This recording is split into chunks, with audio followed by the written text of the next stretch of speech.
राजा पड़ेंगे। भीम के सौगंधिक वन में पहुँचने पर यक्ष राक्षसों से युद्ध होना तथा युधिष्ठिर आदि का भी वहां पहुंच जाना और सबका वापस लौटना।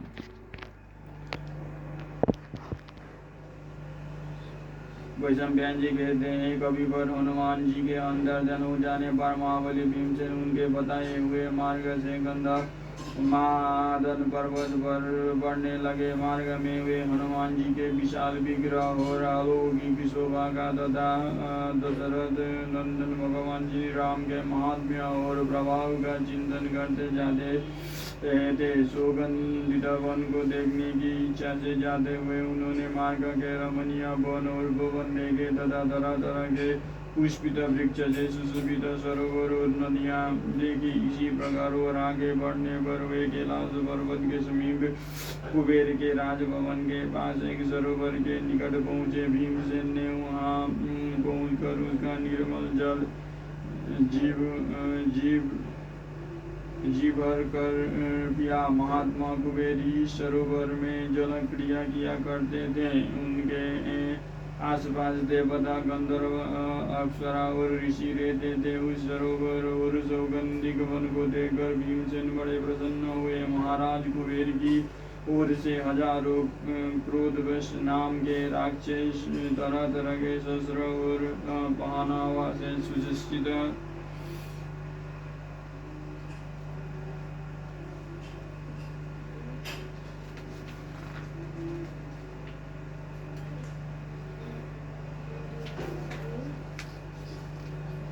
सुसज्जित हो इस स्थान की रक्षा करते थे। उन्हीं ने महाबलो भीम के पास जाकर उनसे पूछा, कृपया बताया, आपका वेश तो मुनियों का सा है, परंतु आप हथियार भी लिए हुए हैं, कहे यहाँ आप किस उद्देश्य से आए? भीमसेन ने कहा, राक्षसों, मेरा नाम भीमसेन है। मैं धर्मराज युधिष्ठिर से छोटा महाराज पांडु का पुत्र हूँ। मैं भाइयों के साथ आकर विशाला में ठहरा हुआ हूँ। यहाँ से वायु से उड़कर एक सुंदर सौगंधित पुष्प हमारे निवास स्थान पर गया था। उसे देखकर द्रौपदी को वैसे ही और फूल लेने की इच्छा हुई, इसी से मैं यहाँ आया हूँ।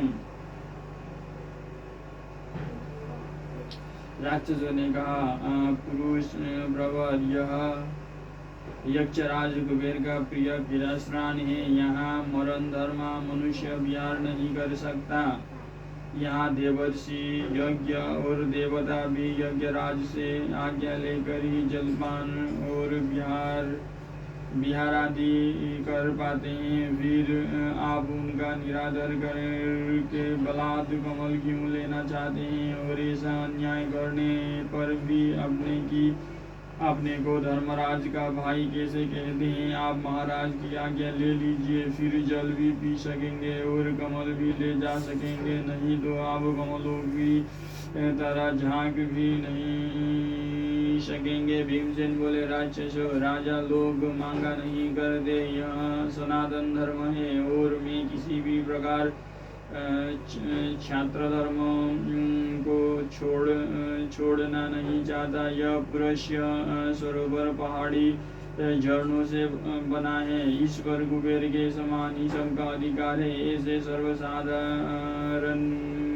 के पदार्थ के लिए कौन किसके याचना करे? ऐसा कहकर भीमसेन उन राक्षसों की अपेक्षा कर स्नान करने के लिए उस सरोवर में उतर पड़े। तब सब राक्षसों ने उन्हें रोका और वे एक साथ ही शस्त्र उठाकर उन पर टूट पड़े। भीमसेन ने भी अपनी यमदंड के समान सुवर्ण मंडिता भारी गदा उठाकर ठहरो ऐसा चिल्लाते हुए उन पर आक्रमण किया। इससे राक्षसों का रोष भी बढ़ गया और वे चारों ओर से घेर कर उन पर तोमर और पट्टी आदि शस्त्रों की वर्षा करने लगे। महात्मा भीम ने उनके सब बाणों को विफल कर दिया और उनके शास्त्रों के खंड खंड करके सरोवर का पास ही सैकड़ों वीरों को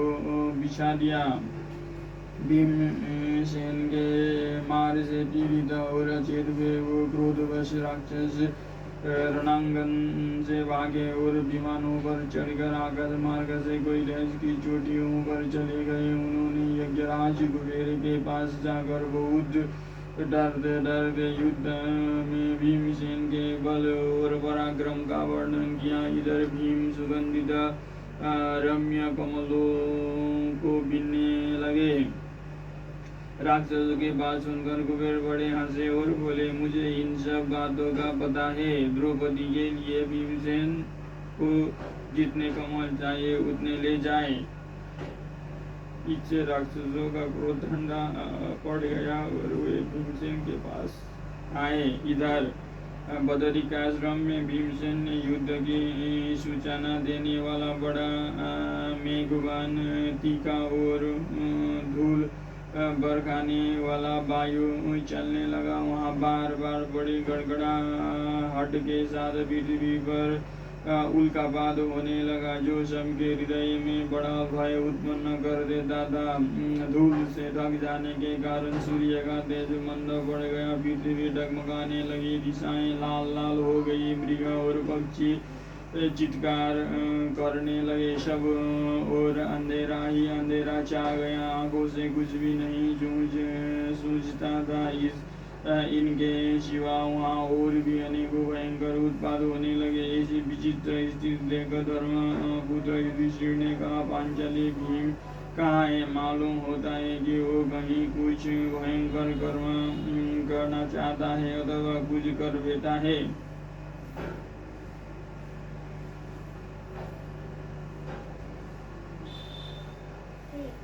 क्योंकि ये अकस्मात होने वाला उत्पात किसी महान युद्ध की सूचना दे रहा है। तब द्रौपदी ने कहा, राजन, वायु से उड़कर जो सुगंधित कमल आया था वो मैंने प्रेम पूर्वक भीमसेन को भेंट करके कहा था कि यदि आपको ऐसे बहुत से फूल मिल जाए तो आप उन्हें लेकर शीघ्र ही आ जाएं। वे महाबाहु मेरा प्रिय करने के लिए उन कमलों की खोज में अवश्य ही पूर्वोत्तर दिशा की ओर गई हैं। द्रौपदी के ऐसा कहने पर महाराज युधिष्ठिर ने नकुल सहदेव से कहा, जिस ओर भीम गया है उसी और हम सबको भी शीघ्र ही साथ साथ चलना चाहिए। राक्षस लोग तो ब्राह्मणों को ले चले और भैया घटोत्कच तुम द्रौपदी को ले चलो। देखो, भीमसेन ब्रह्मादि सिद्ध पुरुषों का कोई अपराध करे उससे पहले यदि हम आप लोगों के प्रभाव से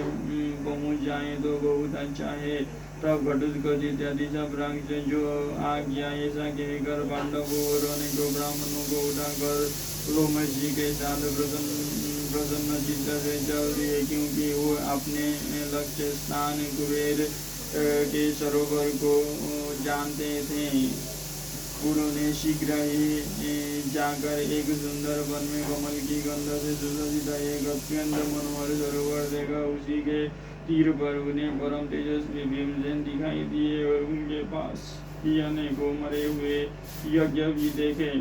भीमसेन को देखकर धर्मराज ने बार बार उनका आलिंगन किया और फिर मीठी वाणी में कहा, कुंती नंदन, तुम यहाँ क्या कर बैठे हो? यह तो तुम्हारा साहस ही ईश्वर देवताओं का भी अप्रिय हुआ ही है। यदि तुम मेरा भला चाहते हो तो ऐसा काम फिर कभी मत करना। इस प्रकार भीमसेन को समझाकर उन्होंने सुगंधित कमल ले लिए और फिर देवताओं के समान उसी सरोवर में क्रिया करने लगे।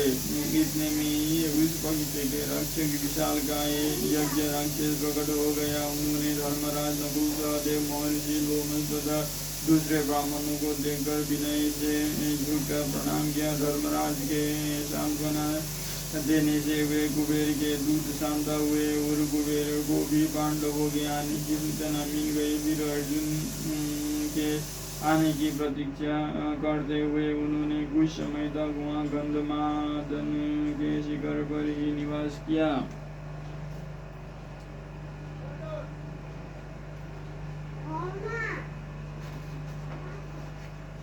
वहाँ रहते समय एक दिन द्रौपदी भाई और ब्राह्मणों के साथ वार्तालाप करते हुए धर्मराज युधिष्ठिर ने कहा, जहाँ पहले देवता और मुनियों ने निवास किया ऐसे अनेकों पवित्र और कल्याणकारी तीर्थ और मन को आनंदित करने वाले बने को हमने दर्शन किए हैं। साथ ही जहाँ रहा सब में अनेकों शुभ कथाएं सुनते हुए हमने विशेषतः ब्राह्मणों के साथ तीर्थों में स्नान किया है तथा सर्वदा पुष्प और जल से देव पूजन करते रहे और जैसे कंदमूल फल मिल सके हैं उनसे पितरों का भी तर्पण किया है। इस प्रकार महात्म्यालोमेश ने हमें क्रमशः सभी तीर्थ स्थानों के दर्शन करा दिए हैं। अब यहाँ सिद्धों से सेवित कुबेर जी का पवित्र मंदिर है, इसमें हमारा प्रवेश कैसे होगा। जिस समय धर्मराज इस प्रकार बातचीत कर रहे थे उसी समय उन्हें आकाशवाणी सुनाई दी, अब तुम यहाँ से आगे नहीं जा सकते, यह मार्ग बहुत दुर्गम है, इसीलिए कुबेर के आश्रम से आगे ना बढ़कर तुम जिस मार्ग से आए हो उसी से श्री नर नारायण के स्नान बदरिका आश्रम को लौट जाओ। वहाँ से तुम सिद्ध और चारणों से सेवित विषपर्वों के आश्रम को जाना, जो बड़ा ही रमणीय और सिद्ध एवं चारणों से सेवित है। फिर उसे पार करके तुम अष्टसेन के आश्रम में निवास करना। उससे आगे जाने पर तुम्हें कुबेर के मंदिर के दर्शन होंगे। इसी समय वहाँ दिव्य गंधमय पवित्र और शीतल वायु बहने लगा तथा पुष्पों की वर्षा होने लगे। उस अत्यंत आश्चर्यमय आकाशवाणी को सुनकर राजा युधिष्ठिर महर्षि धौम्य की बात मानकर वहाँ से लौटकर श्री नर नारायण के आश्रम में आ गए। अगले अध्याय में पढ़ेंगे जटासुर वध।